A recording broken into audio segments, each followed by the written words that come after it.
Hey there, it's the Video CPA. Really didn't want to put on a suit today, so you're seeing me with my baseball cap on and some more comfortable clothes. But anyway, we're going to talk about household workers today. So maybe I'm looking like a lawn boy or something like that. But for those of you that are fortunate enough to have employees that actually work in your house, like maids or lawn people, and work in your house pretty much on a continuous basis, we're going to talk about what you need to do for tax purposes for those today. So this is the Video CPA channel. I'm Michael Scott. I am a CPA and a certified management accountant as well, and have a master's degree in accounting. So it's good to bring you this particular tax video. You can see our disclaimers. We'll go by those. Okay, who is a household employee? I mentioned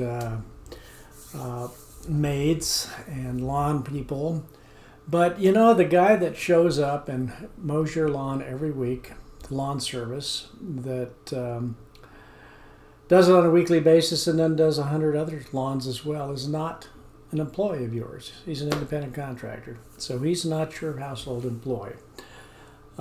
If you have a maid that comes into your house and she comes in on a continuous basis, maybe couple of days, maybe 5 days a week, maybe 3 or 4 days a week, and she really doesn't work for anybody else, she is probably your employer. So we'll talk about that in just a second. So babysitters, butlers, caretakers, cooks, domestic workers, drivers.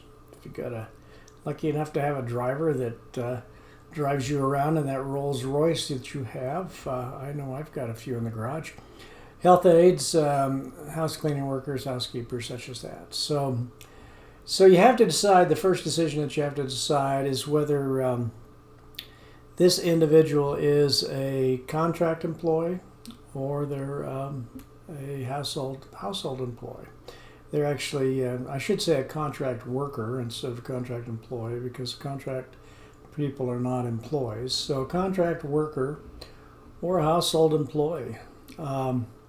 And there's a big difference in how the two are treated. So if you have somebody in your house that is providing services for you, you're providing the supervision, you're providing the tools and the supplies, they really don't work for anybody else, they don't contract themselves out to anybody else, and you've probably got an employee there, and so you have to treat them like an employee.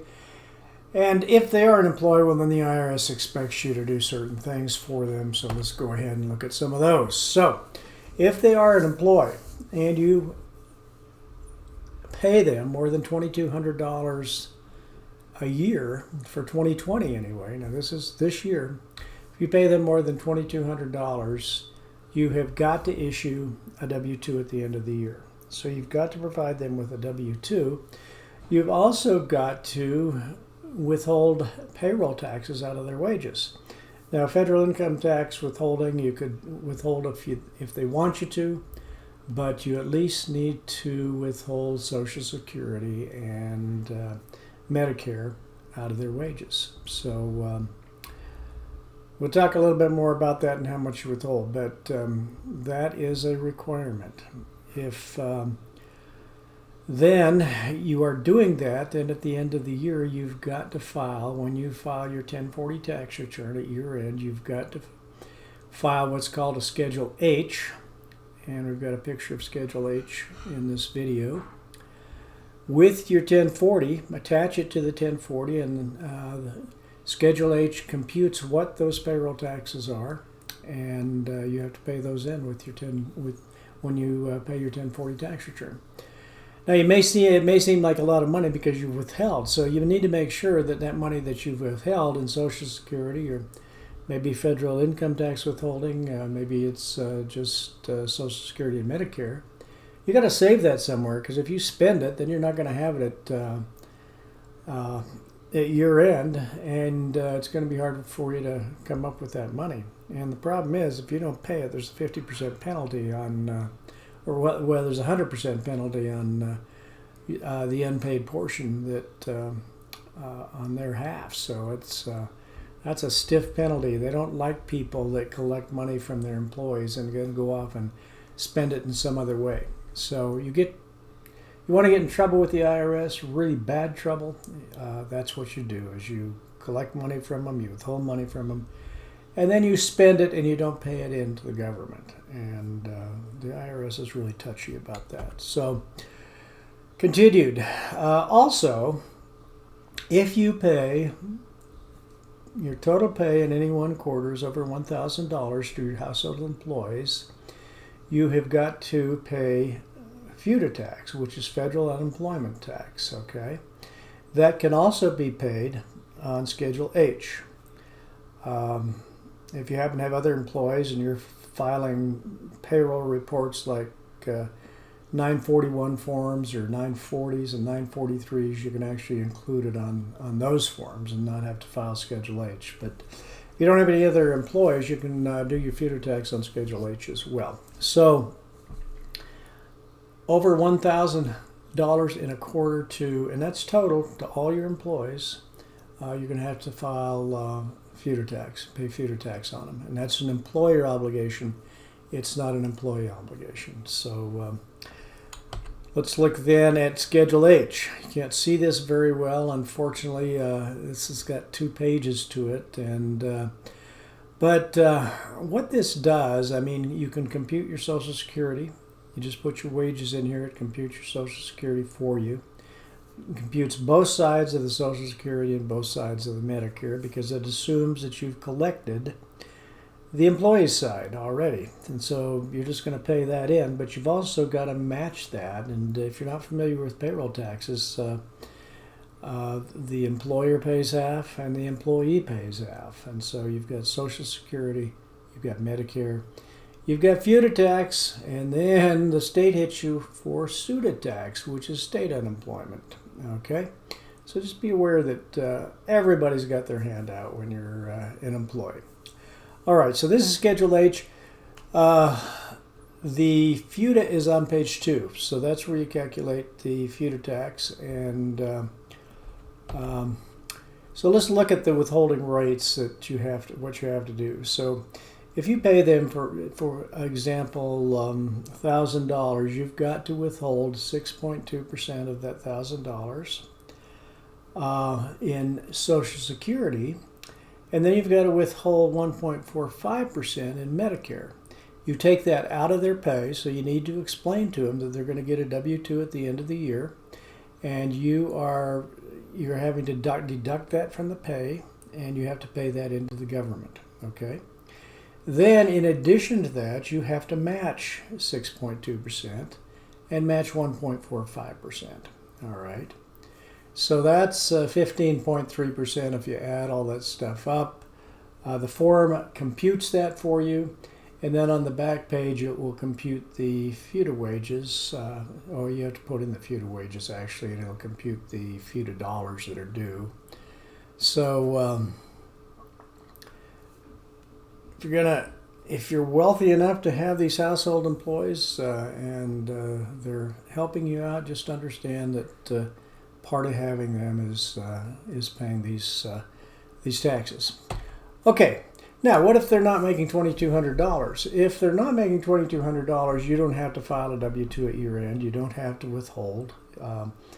You don't have to file a Schedule H with your tax return. So pretty easy if they're making under $2,200.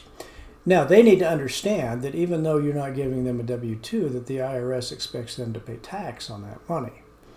Now, can the IRS track that? I don't know. But if these guys are audited, they can certainly track it unless you're paying them in actual cash. And when it says cash here, it means checks or it means actual currency. And if you pay them in currency, well, maybe it's a little bit harder for them to track that. But we're not in the business here of evading taxes, so they should be paying tax on this these earnings that you give them. All right, now something else to look at. It is possible they may come to you and say, "Hey, I would like you to withhold, even though I'm making less than $2,200 a year, I would like you to withhold income taxes on this, income tax withholding." And you can do that if you want. You don't have to do it. If you agree to do it, you need to understand that you're going to have to file Schedule H at the end of the year.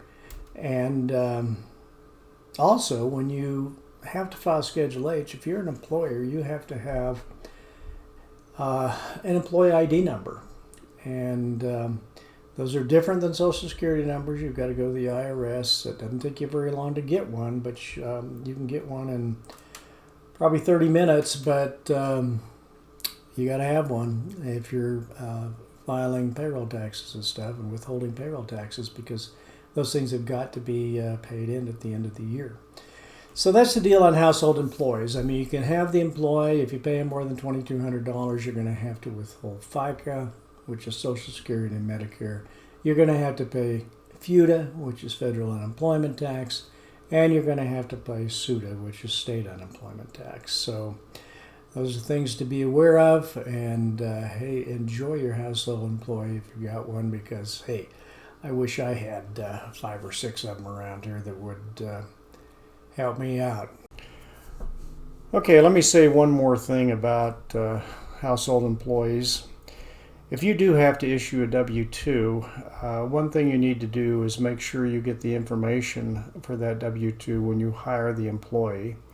So I would have them fill out a W-9 attesting that this is their Social Security number. I would get their current address. And make sure you do that when you hire them, because after they've left, it's going to be very difficult for you to get that information and file that W-2. And the practice that we had, I mean, at year end, we would often find that companies had hired individuals, but they didn't get the information, and then afterwards they'd try to get the information and couldn't do it, and so it was very difficult to issue a W-2 in those situations, or whatever it might be, a 1099 even. So make sure you get the information up front, because that W-2 does have to be filed, and you need the Social Security number, you need the address. Even if they've changed addresses, at least if you've got a current address, if you've got that W-9 form, you protect yourself. So anyway, that's it for the day. Next week we'll talk about another subject that is a tax type subject. And so thank you for tuning in.